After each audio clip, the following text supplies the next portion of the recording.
Hi everyone, and happy Therapy Tip Tuesday. It's Miss Brenna here, and for this week's therapy tip, I will be sharing with you all a little bit about having fun with scavenger hunts, all while working on articulation. So basically for this activity, you will be hiding objects or items around the house or around the room and having your child find them. However, they won't be any random objects.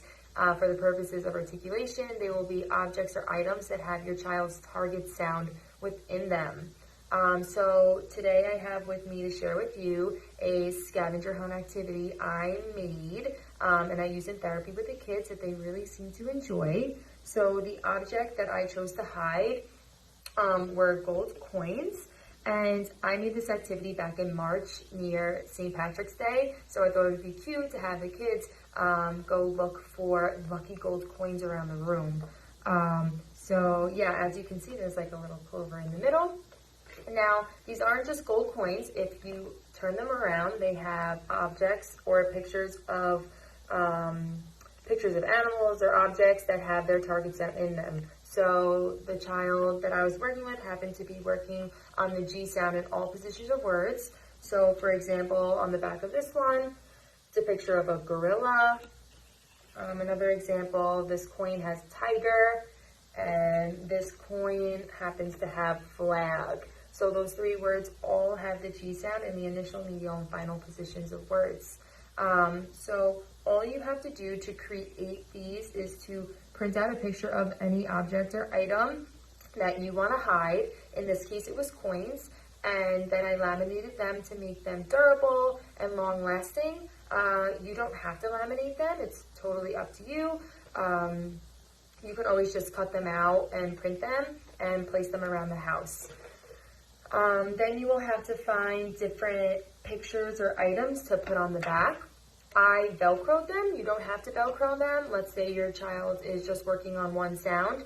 You can easily just tape them or glue them to the back. But if you wanted to work on multiple sounds, the Velcro just makes it easier to put on and off. So let's say you're also working on the K sound and you had a whole bunch of different pictures that had the target sound K in them. You can easily swap out the G sounds and then put on the pictures that targeted the K. So it just makes it easier and more flexible. Totally up to you though. So like I mentioned before, I chose to do the gold coins as I was around the time of St. Patrick's Day. That's what's great about this activity is it can be modified in so many different ways.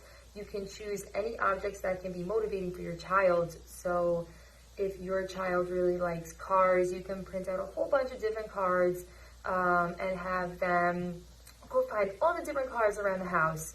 Or if you wanted to make a theme based on the different seasons, you can totally do that. So right now it's summertime. You might want to print and find and hide different suns or beach balls or seashells or different fish around the house and do it that way. Again, you don't have to use paper items. If you want, you can use real tangible items you have around the house. Let's say you're working on the G sound and you have a stuffed animal that's a tiger or one of those mini American flags or a toy gorilla. You can use items like that and make it your own.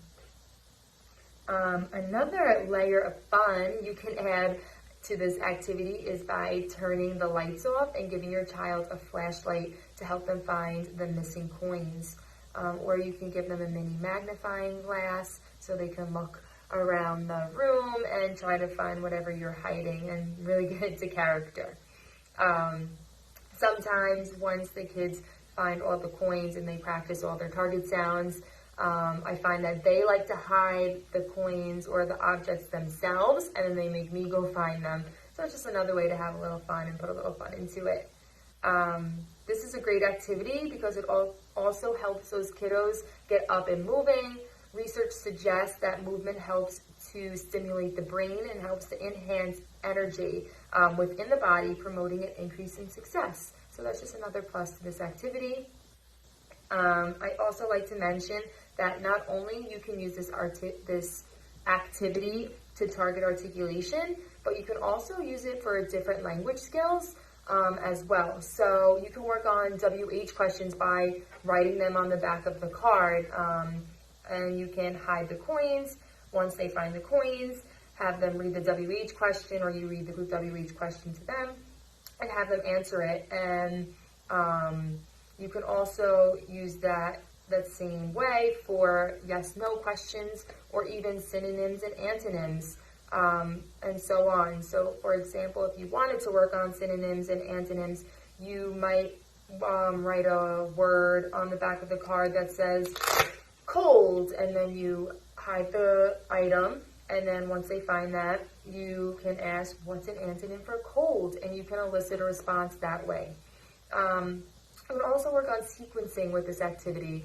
If you're working on 3 to 4 step sequencing, you can place a picture of the steps on each card. So if you were doing 3-step sequencing, you can do the first step on one card, the second step, and then the last step on the last card, and so on. Hide the different coins. And then once you instruct your child to find all the coins, you can come back, have them flip them over, and arrange them first, then, and last, to make sure they're in the right sequence. So yeah, I really love this activity because you can get super creative and really make it functional and motivating for your child. A lot of times working on articulation can be repetitive, and so integrating those target sounds with a fun activity can help make them exciting and wanting your child to come back for more. So yeah, that's all I have for you today, and that was this week's therapy tip. I hope everyone enjoyed it, and I will talk to you all next week. Bye.